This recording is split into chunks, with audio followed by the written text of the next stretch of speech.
I started working in ocean conservation, I was like pretty much everyone else. I had no real idea what coral was.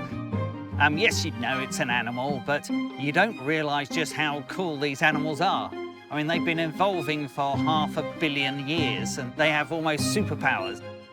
They build these giant cities that's home to 1 million species. They can clone themselves. They can use the energy of the sun to produce food. But they work on a different scale and time, so that we really find it very difficult to appreciate how magnificent they are. The story of what's happened to coral reefs is a fairly recent story.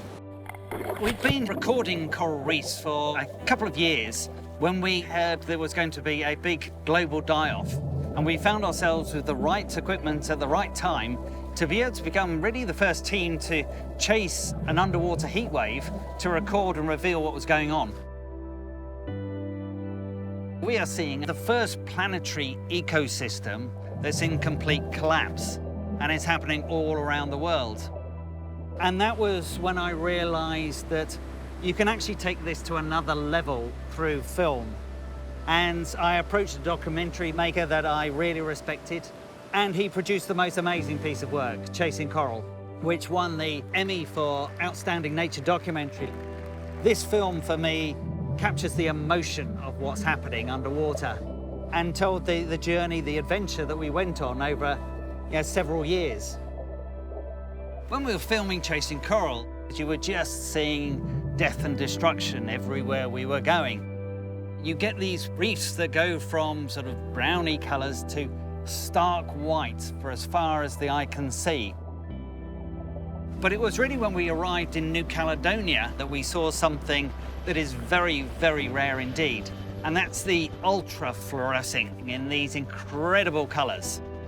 When the corals get really heat stressed, they give off an algae that they use in their flesh to feed themselves. That gets expelled and then their flesh turns clear.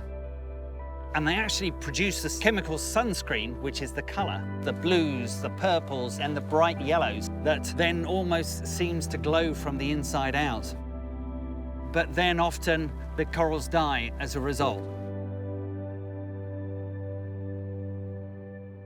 You realise that this is one of the most tragic but beautiful sights in nature, and that was hard to take when we weren't really working on the solutions. We were just sort of revealing the problems. We've seen 50% of the corals on the Great Barrier Reef die between 2016 and 2017, and that's just the Great Barrier Reef. Saving coral reefs is really all about what we do over the next few years. The crisis is gaining momentum. It's a spectacle that everyone should see and everyone should be alarmed about. It was as if the corals were screaming, "Look at me, please notice." And so we thought, well, let's use their vibrancy to create the attention around this issue that we desperately need. And so we developed a campaign called Glowing, Glowing, Gone to do just that.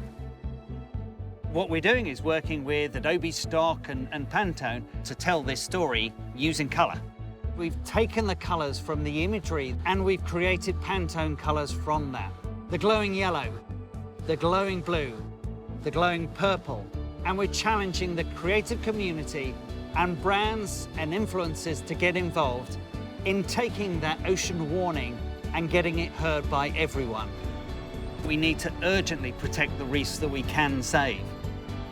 In the next video, we're going to be meeting a New York artist and talking through our Glowing, Glowing, Gone campaign.